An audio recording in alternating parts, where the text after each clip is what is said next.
paralyzed Mustang lay motionless in a cold Montana barn, just moments from being put down.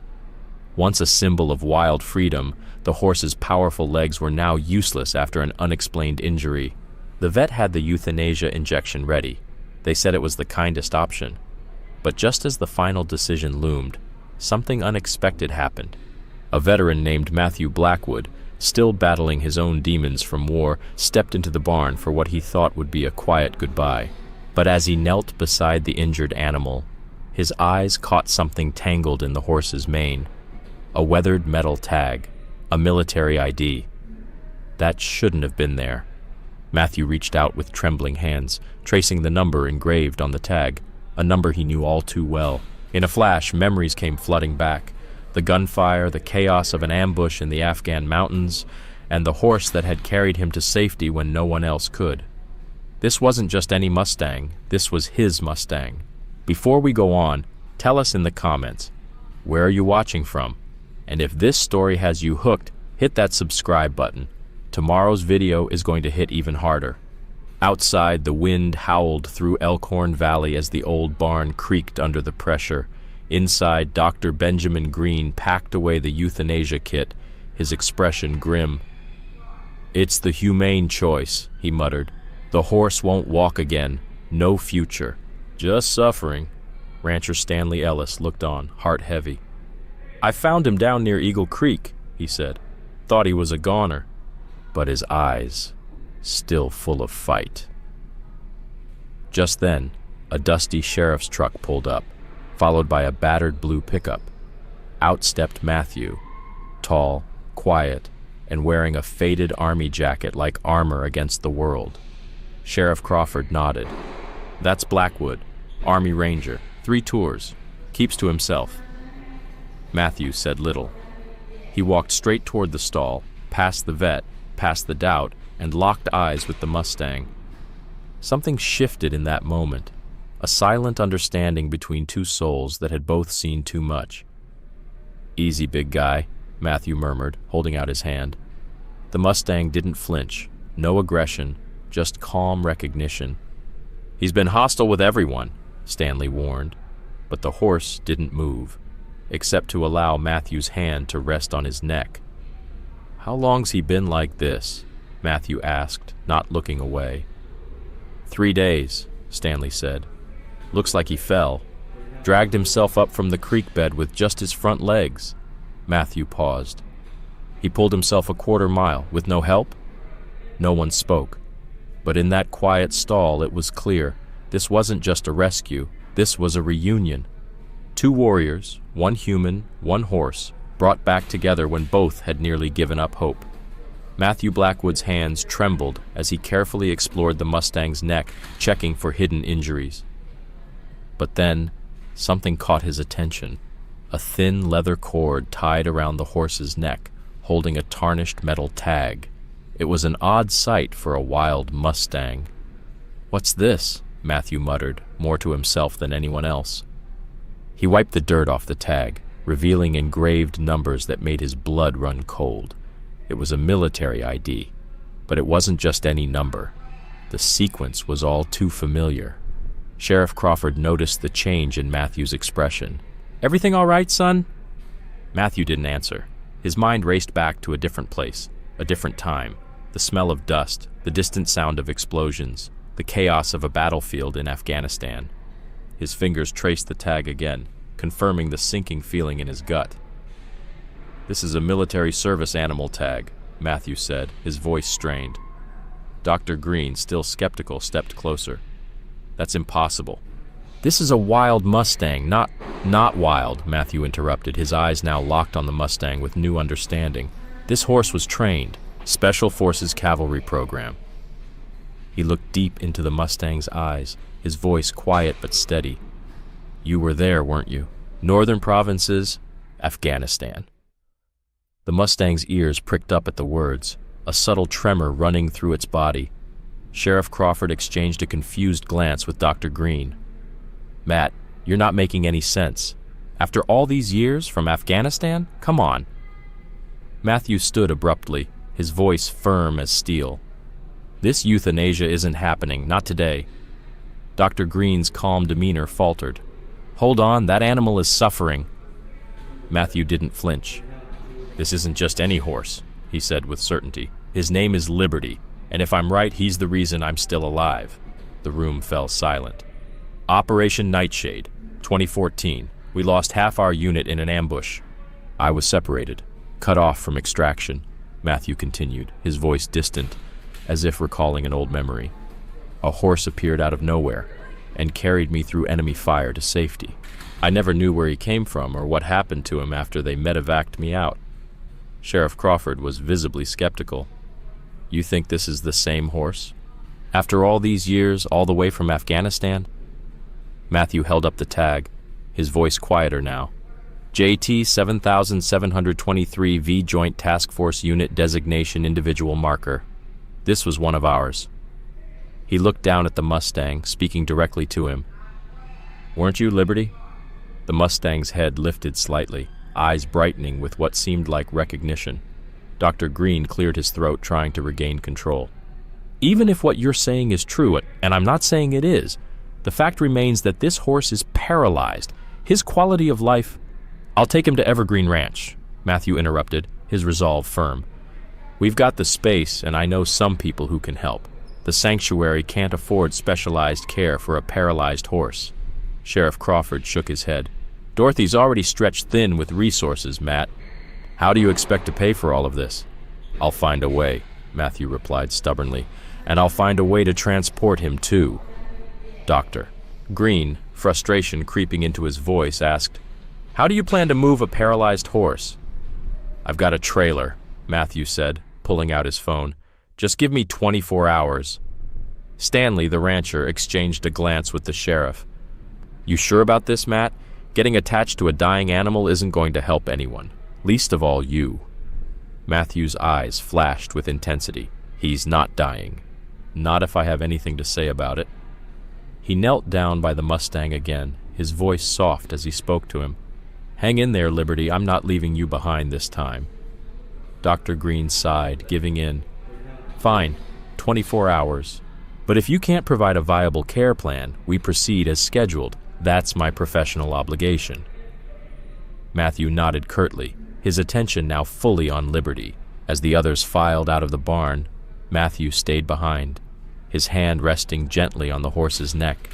The barn was dim, and for a moment, Matthew allowed his composure to crack. His fingers trembled, and his voice thickened with emotion. "It's really you, isn't it?" Liberty's eyes held his, unspoken understanding passing between them, more than words could ever express. Matthew pulled out his phone again, scrolling until he found a number he hadn't dialed in years. He hesitated for a moment before pressing call. The phone rang 3 times before a voice answered. "Department of Veterans Affairs, Isabel Reyes speaking." "It's Matthew Blackwood," he said, taking a deep breath. "I need to call in that favor you owe me. It's about one of the horses from Operation Nightshade." There was a long pause on the other end. "I thought those records were sealed." "They are," Matthew interrupted, "but I've found one of them. Here in Montana. JT 7723 V Liberty." Another long pause. Then Isabel's voice came back, softer now. "Where are you?" "Elkhorn Valley, Old Ellis Place." The silence on the other end was thick. "That's impossible. All surviving service animals were—" "I'm looking at his tag right now," Matthew cut in. "And they were going to put him down today. I stopped it, for now. But I need help. Transportation, medical care." Isabel sighed, her tone shifting. "You're opening doors that a lot of people wanted kept shut, Matthew." "I don't care about politics," Matthew replied. "I care about this horse." Isabel's tone softened. "It's never that simple, and you know it." Matthew's jaw tightened. "I don't care. I'll see this through." After another pause, Isabel finally said, "I'll see what I can do." The call ended, and Matthew slid the phone back into his pocket. Without a word, he settled down in the straw beside Liberty. The horse's breathing had begun to calm, steadying in the presence of someone familiar.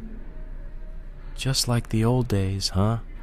Matthew whispered with a faint smile, voice low and full of memory. You and me, waiting it out. He glanced around the dim barn, shadows stretching across the floor. Only this time, he would be the one getting Liberty home. As night swallowed Elkhorn Valley and a storm gathered in the distance, Matthew stayed at the Mustang's side, his mind looping through scattered memories. Endless sand, thunderous gunfire, and hooves that had once carried him out of hell. He had left so much behind in that war, but somehow, impossibly, one missing piece had come back to find him.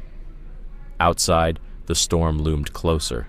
Inside, Matthew kept his hand resting protectively on the horse who had once saved his life. If you've made it this far, thank you for watching.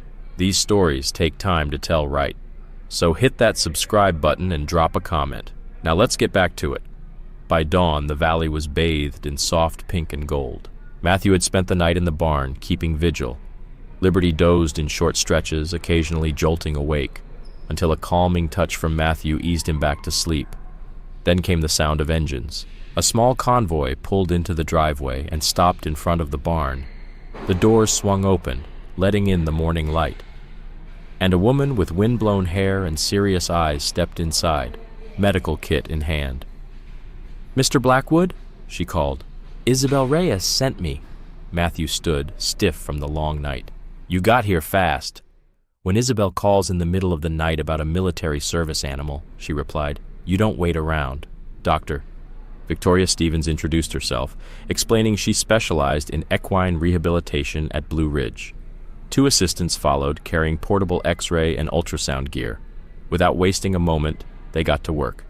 For the next hour, Dr. Stevens examined Liberty with precision, checking muscles, reflexes, and scanning his spine and hind legs. Matthew paced nervously as they worked. "Can you help him?" he asked quietly once she finished. She led him outside, away from Liberty's ears. "The paralysis is due to spinal trauma, but it's not a total sever. There's nerve compression from inflammation. That means—" She paused, managing his hope. "There's a slim chance, with immediate treatment, that he could recover some function. Maybe stand, maybe walk with support." Matthew's face lit up. "That's more than anyone was offering yesterday. But," she added, "it'll be experimental, costly, and transport won't be easy. Isabel said she'd handle that." As if on cue, the rumble of a heavy truck echoed up the road. A military-grade transport vehicle pulled up beside Dr. Stevens's car. Out stepped Isabel Reyes, hair tied back in a tight bun, face sharp with purpose. "Matthew," she greeted him with a nod. "It's been 4 years," he said, tension flickering in his voice. Isabel turned to Dr. Stevens. "What's the verdict?" Dr. Stevens repeated her findings, emphasizing the urgency and the narrow window for success. "My facility at Blue Ridge is equipped for this kind of rehab," she finished. Isabel nodded. "We brought the transport unit. If you give the go-ahead, we move him within the hour." Matthew blinked. "Just like that? You're taking him?" Her voice softened. "We take care of our own, Matthew. Even the four-legged ones." Before he could respond, a truck came roaring down the driveway, Stanley Ellis behind the wheel, kicking up dust. He stepped out, wide-eyed at the scene unfolding on his property. "What in tarnation is going on?" he asked, taking in the transport truck and medical team. "Sheriff said you were bringing a trailer, not a damn battalion." Matthew introduced him to Isabel and Dr. Stevens, explaining everything. "So the doc was right?" Stanley asked, incredulous. "That horse really was military?" "One of our best," Isabel said, the emotion breaking through her usual calm. "Liberty was part of a classified program, Mustangs selected for their intelligence, trained for special ops missions in terrain where machines couldn't go." Stanley shook his head in awe. "Well, I'll be damned." Dr. Stevens cleared her throat. "If we're going to move him, it needs to be now. I want to start treatment immediately." The next 2 hours were a careful dance of precision and calm. Dr. Stevens administered light sedation to ease Liberty's stress, while Matthew remained planted by the Mustang's head, his voice steady and low as the team began preparing the transfer. They moved gently, wrapping a custom support sling beneath Liberty's body, designed to lift him without straining his injured spine. "You're doing great," Matthew whispered. "Just like that sketchy bridge outside Kandahar, remember? You didn't flinch then either." Even in sedation, Liberty's eyes never strayed far from Matthew's voice. That connection, forged in a war zone, hadn't faded. It had only gone quiet, until now. When the horse was finally secured inside the transport vehicle, Dr. Stevens approached Matthew. "We're ready to head out. Blue Ridge is about 4 hours from here." Matthew gave a quiet nod. "Then I'm coming with you." Dr. Stevens paused. "Mr. Blackwood, we have trained handlers." "He knows me," Matthew cut in. "After everything he survived, he deserves a familiar face." She studied him for a beat, then nodded. "All right, ride with us." Just as he was climbing into the transport, Isabel Reyes appeared at his side. She grabbed his arm, gently but with urgency. "Matthew, there's something you need to know." He turned, sensing the weight behind her words. "Liberty wasn't just another service horse," she said. "He was involved in high-clearance operations, classified ones. Once word gets out that one of the Nightshade horses resurfaced, questions will follow." Matthew frowned. "What kind of questions?" She glanced around before lowering her voice. From military intelligence, private contractors, government agencies, there were reasons those animals were supposed to remain overseas after the program ended. A cold tension settled into Matthew's gut. "What reasons?" "Not here," she said quietly. "We'll talk at Blue Ridge. Just be ready. This could stir up more than memories." She released his arm and stepped back as the door shut. Inside, Matthew settled onto a bench next to Liberty's head, his mind spinning with thoughts he hadn't had in years. The journey wound through tight mountain passes, every bump taken slowly to protect Liberty's fragile body. Matthew barely blinked, keeping watch over his old partner. Whenever Liberty stirred, Matthew leaned in and spoke softly, his hand resting on the horse's neck like an anchor to the past. "Remember that night in the mountains?" he murmured. "When they had us pinned down and the evac point went dark? I thought it was over. And then you showed up, out of nowhere, like you knew the terrain better than the enemy." Liberty's ear twitched, the sound of Matthew's voice anchoring him. "We moved together for 3 days," he continued. "You dodged patrols, led me to water, carried me over those ridges like you knew where every rock was, and you got me out, right to the evac team just in time." He gave a faint, broken smile. "I tried to get you on that bird, but the RPGs started falling and you bolted. I thought you panicked. Thought you'd run back to the hills." His voice dropped. "I didn't know you were trained. I didn't know you were ours." The vehicle began to slow. Through a narrow window, Matthew saw Blue Ridge Rehabilitation Center, a peaceful property nestled among towering pines. Spacious barns, open paddocks, and advanced equipment lined the grounds, designed to heal the forgotten and the broken. When the transport came to a halt, the rear doors opened, and a lift team moved in under Dr. Stevens' calm guidance. Within minutes, Liberty was safely transferred to a specialized recovery stall.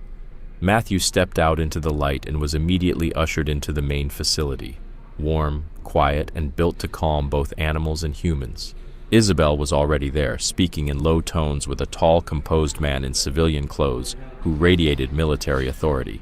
She motioned Matthew over. "Matthew, this is Colonel James Whitaker. He oversaw the Nightshade program." The colonel extended a hand. "Sergeant Blackwood, it's been a while." Matthew took it cautiously. "Sir, I wasn't aware you knew who I was. I made it my business to know every soldier our horses saved," Whitaker replied, his gaze unwavering, "especially the ones who owe them their lives." Isabel gestured to a private room. "Let's talk inside." Behind closed doors, Whitaker's tone softened, though the steel in his posture remained. "Liberty was one of the best," he said. "Smart beyond belief, brave to the point of reckless, but he always brought our people home." Matthew leaned forward. "Then how did he end up in Montana?" The room fell quiet. 2014, Matthew said slowly. Colonel Whitaker and Isabel exchanged a look. "That's where things start to get complicated," the colonel replied. He explained that after the Nightshade program was shut down in 2016, all remaining horses were supposed to be handed over to Allied forces overseas. "Supposed to be?" Matthew echoed, hearing the implication. "There were discrepancies," Isabel admitted. 3 horses went missing during the final audit. Liberty was one of them. "So what? You lost him?" "Not lost," Whitaker said firmly. "We believe they were taken, likely by private military contractors who understood their value. These horses were trained to go where machines couldn't, places where vehicles would trigger IEDs. That kind of asset is worth millions." Matthew's hands clenched. "So he was stolen, used by mercenaries, and dumped here, broken. That's what we're trying to figure out," Isabel said. "The tag confirms his identity, but there's an 8-year gap we can't account for." "The injury didn't happen recently," Whitaker added. "Dr. Stevens believes the spinal damage is months old, maybe longer. He's been surviving like this." Matthew thought back to the drag marks Stanley described. Liberty had fought to stay alive, fought to find help. He always had been a fighter. "The men used to call him Phantom," Whitaker said, a faint smile in his voice. "He could slip through enemy territory unnoticed, even in broad daylight." Matthew narrowed his eyes. "Why are you really here, Colonel? This isn't just about an old war horse." Whitaker's expression grew serious. "Because Liberty showing up again, here of all places, raises major questions. Who took him? What was he used for? And why would he end up in the same state as the one soldier who would recognize him?" "You think this is about me?" "We think it could be," Isabel said, "especially considering your last mission with Liberty." Matthew's face hardened. "That mission? The ambush." "It wasn't random," Whitaker confirmed. "Your unit was targeted. You were carrying intel, smuggling routes that tied certain contractors to weapons deals with the enemy." Realization hit Matthew like a punch. "You think the same people who took Liberty were behind the ambush?" "It's a possibility we can't ignore," Isabel said. "And if Liberty was brought here on purpose, someone might still be watching." Matthew felt the weight of it all. What he'd seen as a miraculous reunion now looked like the start of something darker. "What do you need from me?" "For now," Isabel said, "stay close. Help Liberty recover. He trusts you. That bond could be the key to everything." Whitaker added, "We'll trace how he got here, and who else is involved." Just then, a soft knock interrupted them. Dr. Stevens entered, her face unreadable. "We've started treatment, but there's something you need to see." They followed her back to the medical barn, where Liberty lay suspended in a special sling to relieve pressure on his spine. Dr. Stevens pointed to an X-ray on a monitor. "These dark areas here," she said, highlighting spots along the vertebrae, "they're not natural." "What are they?" Matthew asked. "Metal fragments," she said, "shrapnel, embedded deep near the spinal cord, likely from an explosive device." Whitaker's expression darkened. "An IED? Or something similar," Stevens confirmed. "The fragments are causing the spinal compression. If we can remove them, there's a chance the paralysis could be reversed." Matthew's breath caught. "You're saying he might walk again?" "There's a chance," she repeated, "but it'll require high-risk, expensive surgery." "Money isn't the issue," Whitaker said without hesitation. "The military has a responsibility here." Dr. Stevens nodded. "I'll begin preparations. If everything goes well, we operate in 48 hours. As she left, Matthew moved closer to Liberty, stroking the place behind his ear that always seemed to calm him. "You've still got pieces of the war in you," he whispered. "Just like me." Whitaker stood beside him. "He saved more than just one life, Sergeant. He saved the intel. The kind of intel that could have exposed everything." Matthew looked up. "And that's what disappeared the night my unit was hit. If Liberty was taken by the same people who arranged that ambush," Whitaker said, "then this," he motioned around them, "isn't coincidence. It's a message." "Or a warning," Isabel added quietly. Liberty looked between them, ears alert despite his condition, as if understanding every word. Matthew rested his hand on Liberty's neck, voice steady. "Whatever this is, I'm staying with him. We're going to finish what we started." And as if in answer, Liberty pressed his head against Matthew's chest, the same way he used to in the middle of a firefight. The war wasn't over, not for either of them. In the early morning stillness of Blue Ridge Rehabilitation Center, Matthew stood quietly outside the operating room. Inside, Liberty, the horse who once saved his life, was being prepped for surgery. It was Matthew's turn to return the favor. Dr. Stevens and her team worked with precision, sedating Liberty and carefully positioning him on a custom table. From the hallway, a stable hand named Isaac offered Matthew a coffee. "You've been standing here all night," he said. They exchanged quiet words, both veterans, both drawn to healing in different ways. Matthew stayed rooted to the window, watching every movement. "We're ready," Dr. Stevens finally said. "It'll take at least 6 hours." Matthew didn't hesitate. "I'm not leaving." As the surgery began, his mind drifted back to his own recovery after the ambush in Afghanistan. The pain, the helplessness. Now Liberty faced the same battle. Hours passed. Dr. Stevens sent periodic updates. Fragments removed, swelling worse than expected, complications. Then Isabel arrived, not with comfort, but with information. A surveillance photo from 2 years ago showed Liberty in Nevada, loaded onto a trailer surrounded by men in tactical gear. One of them, unmistakably, was Victor Mercer, a former contractor from Matthew's unit. Matthew's jaw tightened. Mercer had vanished after the ambush. Now he was linked to Eclipse Security, a shadowy contractor with deep ties and dark secrets. Isabel confirmed Eclipse had history, and possibly Liberty. Someone didn't want him to disappear, Matthew realized. They left his tag on, like they wanted him to be found. At the 6th hour, Dr. Stevens returned, exhausted but smiling. "We removed 17 shrapnel fragments," she said.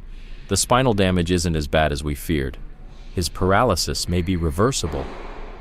Relief overwhelmed Matthew. Liberty had a real shot, but it didn't end there. Later, Colonel Whitaker called Matthew aside. The metal fragments? Not from enemy explosives, American-made, military-grade.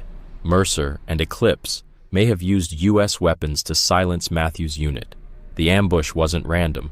It was meant to eliminate witnesses. Liberty survived, and now his presence threatened to unravel everything. Then, a sudden emergency. Liberty was waking up, alive, aware, and when Dr. Stevens pinched his hind leg, he twitched. "First sign of nerve response," she said, stunned. Matthew knelt by his side. "You're already making a comeback, huh?" Liberty's ears flicked at his voice, his body responding. Not like a patient, but like a partner. Security was increased. Mercer's people might try something. They didn't wait long. 3 days later, Liberty took his first steps. With support, yes, but on his own legs. Then came a visitor. Matthew's estranged sister Hannah, a physical therapist. She'd been called by Isabel. Tensions between them ran deep, but Liberty was already bringing family back together. Until Mercer showed up. An Eclipse rep appeared at the gate. Liberty was moved to a secure stall, and his body language made it clear. He recognized something. Or someone. That night, they trained Liberty in water therapy. He moved with confidence in the pool, adapting faster than any horse Dr. Stevens had ever seen. By the next morning, things escalated fast. A breach, power down, gunfire at the perimeter. Matthew, Hannah, Liberty, and a handful of others were rushed to the basement safe room. Surveillance confirmed it. Mercer's men were inside the building. Here for Liberty. They made a plan. Matthew, Liberty, and a few others would escape through service tunnels while Whitaker and the rest bought them time. But as the team climbed into the ceiling access shaft, Mercer's squad breached the door. Whitaker was hit, but with one last effort, he climbed into the tunnel. Liberty led the way, guiding them through dark passages, just as he once had through war zones. At the exit, help arrived. A woman named Maria, former Nightshade, and 2 more handlers waited with a specialized transport. Liberty knew them and trusted them. They loaded him in. Matthew stayed by his side, and as they pulled away, Maria turned to him. "There's more," she said. "The ambush? The one that wiped out your unit? It wasn't just Eclipse." The truth was worse. A high-ranking official, now a nominee for the Joint Chiefs, was behind it. The intelligence Liberty had been carrying implicated top military brass. That's why Mercer wanted Liberty back. But Liberty had already won. He had survived. Now they had the evidence. 6 months later, Liberty runs again, stronger than ever. The sanctuary is a home for veterans and service animals, a place for healing, a place for justice. And in that field runs the horse who survived a war, crossed a continent, and helped bring down a secret empire. The story began with a horse destined to be euthanized. It ended with a soldier and his horse rewriting history, one step at a time.